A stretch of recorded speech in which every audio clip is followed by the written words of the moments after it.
Não roube como IA, roube como um artista. Essa é a mensagem do vídeo de hoje. Muito obrigado.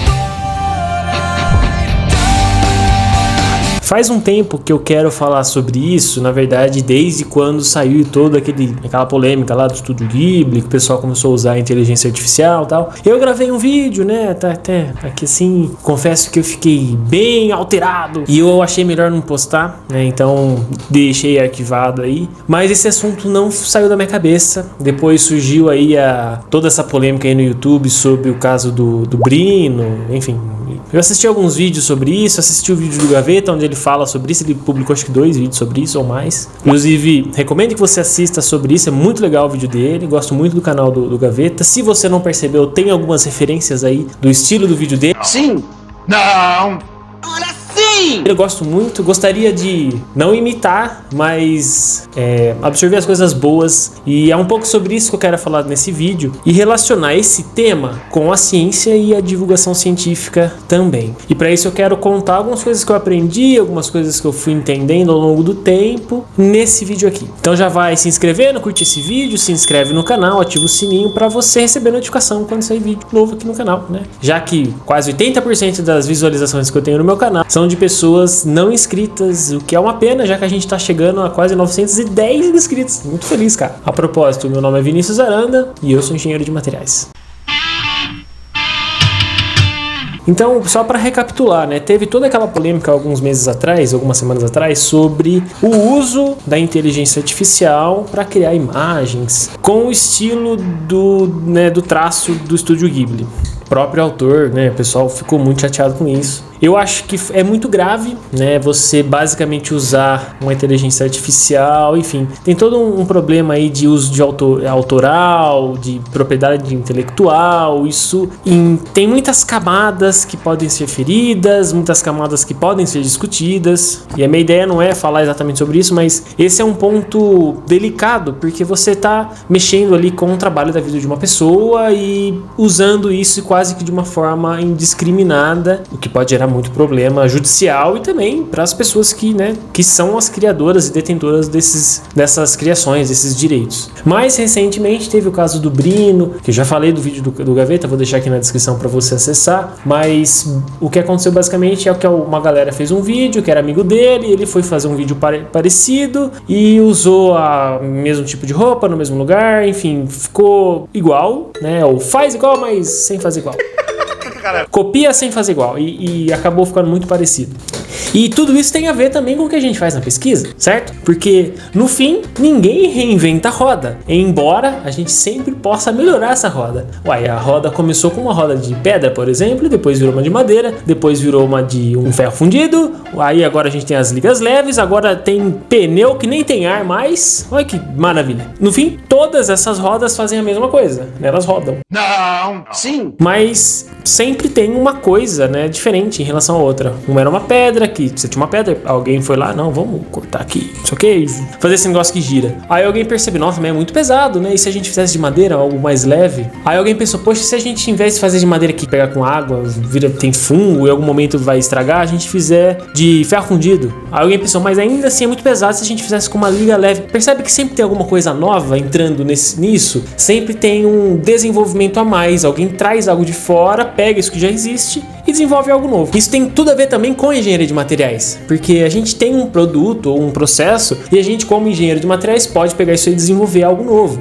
ou a partir disso melhorar esse processo. Mesmo assim, o ponto-chave aqui é, você tem algo que existe e a partir disso você cria algo novo. Eu ganhei esse livro aqui, inclusive ele é uma das minhas referências para esse vídeo, que é Roube como Artista, e ele é muito legal, um livro bem rápido de ler, ele tem aqui 10 itens, né, para desbloquear a sua criatividade, e recomendo que você leia esse livro, ele é baratinho, eu ganhei ele de um colega, do Vitão. Isso não é só para artista, isso é pra gente, né, pra vida, das coisas que a gente aprende, das coisas que a gente faz. E uma das primeiras experiências assim que eu percebo dentro da ciência que eu tive, que tem a ver com esse assunto, é quando a gente faz um trabalho. Quando a gente tá na graduação e a gente precisa fazer um trabalho, por exemplo, a gente vai escrever o texto, né, e aí a gente tem que responder às vezes alguma pergunta ou fazer algum relatório relatório, alguma coisa. Ponto-chave é, muitas vezes você precisa ler conteúdos, livros, artigos, algum texto que alguém escreveu, alguma coisa nesse sentido, e você precisa usar essa informação ou um conjunto de informações desses conteúdos que você acessou. E aí uma etapa importante é você ler isso aí, escrever com suas palavras para montar o seu texto e no final, lá embaixo, colocar a sua referência. Se você não faz isso,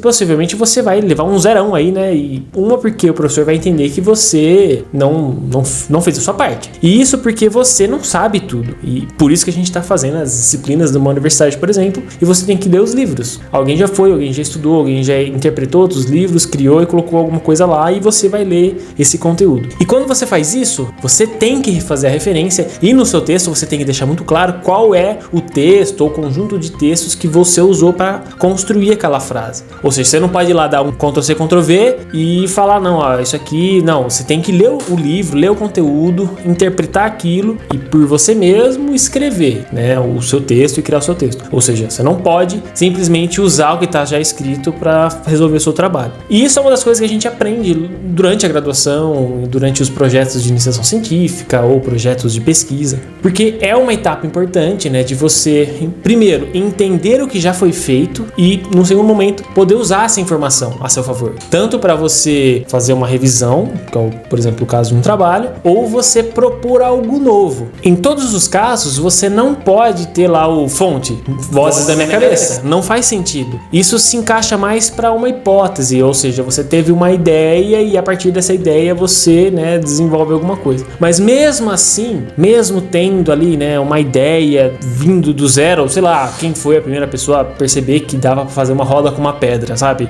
Mesmo assim, essa pessoa provavelmente deve ter olhado ali, visto que uma pedra mais abaulada, mais redondinha, ela girava mais fácil que uma pedra que não era. Ou seja, ela tinha uma referência ali, por mais que seja bem superficial isso, mas mesmo que você tenha uma hipótese, em geral, a sua hipótese, ela é embasada. Eu não consigo propor um trabalho científico, mesmo que seja novo, sem ter lido ou ter ali contato com coisas que tenham a ver com esse assunto, embora esse assunto seja único. É o caso do meu doutorado. Todos os doutorados devem ser únicos, eles não podem ter um tema que já tenha existido. Você pode até ter algo relacionado, mas a sua proposta tem que ser nova. Mas mesmo assim, ela tem relação com algo direto que você vai usar como suporte para embasar a sua ideia. Entende como essas coisas são sutis? Como que todos esses assuntos se relacionam? A gente não pode, em nenhum momento, usar uma informação como se fosse nossa.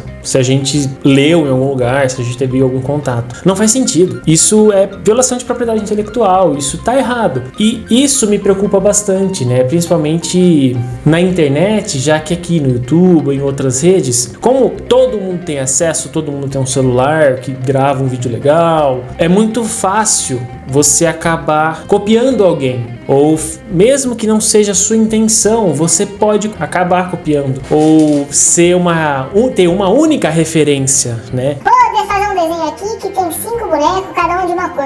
Putz, eles são muito legal, aí a galera vai virar esses bonecos aí, né, quando precisar deles. Não tô sendo inovador nem um pouco, isso é claramente o Power Ranger. Eu não vou mofar, galera, é isso. Por causa de quê? Por causa da tua jaqueta. Vão achar que tem 2 Rangers pretos no grupo agora, é isso. Nada a ver, velho. A gente também tem que tomar cuidado com isso. É a mesma coisa num trabalho científico. Eu não posso basear a minha hipótese em um único trabalho. E tudo isso, né, no caso do Brino, por exemplo, você tem, né, o acesso à internet, você tem essa massa de conteúdo que muitas vezes a gente acaba não filtrando, e por ter muita facilidade de criar essas coisas, né, de subir vídeo, enfim, a gente pode acabar ferindo esses direitos autorais, acabar prejudicando outras pessoas. Ponto-chave do vídeo é que a gente sim tem que ter referências, a gente tem que assistir, ter como um guia, né? A gente pode ver várias coisas, gosto de filme, gosto de assistir série, gosto de assistir vídeo, e com tudo isso eu vou criar um vídeo aqui, vou propor um trabalho novo de científico, eu tenho esse tipo de trabalho aqui, do fulano de tal, ciclano, vou ler esses trabalhos aqui e agora eu vou propor o meu, mas todos esses trabalhos aqui que eles dão suporte pro meu, né? Para que o meu seja criado.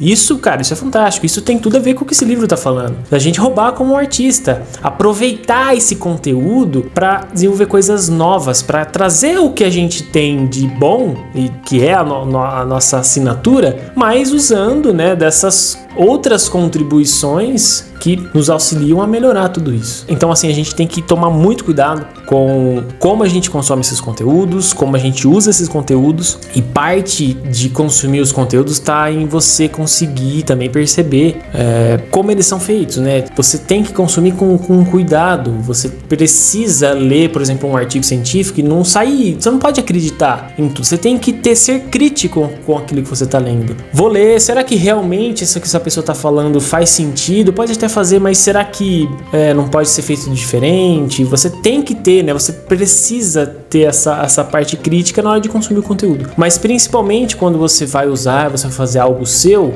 usar isso a seu favor, sem copiar o coleguinha que tá ali fazendo um trabalho, né, real e muitas vezes dedicando o seu tempo livre, né, para fazer algo novo aí para você. Então eu espero que você tenha gostado desse vídeo. Ele não é um vídeo muito comum aqui de eu fazer, mas eu acho que ficou um pouco mais fácil de falar sobre esse conteúdo agora que passou um tempo, e eu gostaria de pedir a sua ajuda, né, para você curtir esse vídeo, assinar o canal. A gente vai chegar em breve em 1000 inscritos, mas as horas aqui do vídeo são muito baixas, ainda tem 525 horas, né, públicas. Para qualquer coisa que possa acontecer aqui no YouTube são pelo menos 3.000 horas, e gostaria que esse canal chegasse em outras pessoas, que outras pessoas vissem a engenharia de materiais, que as pessoas ouvissem sobre isso e que elas descobrissem esse novo universo, não necessariamente só me assistindo, porque eu não posso ser e eu não quero ser a única referência, mas que as pessoas encontrem, né, outros conteúdos e que muitas vezes não fazem ideia de que isso existe. Então, compartilhe esse vídeo aí para alguém, deixa seu comentário para o YouTube entender que esse vídeo é relevante, e te espero no próximo vídeo. Muito obrigado.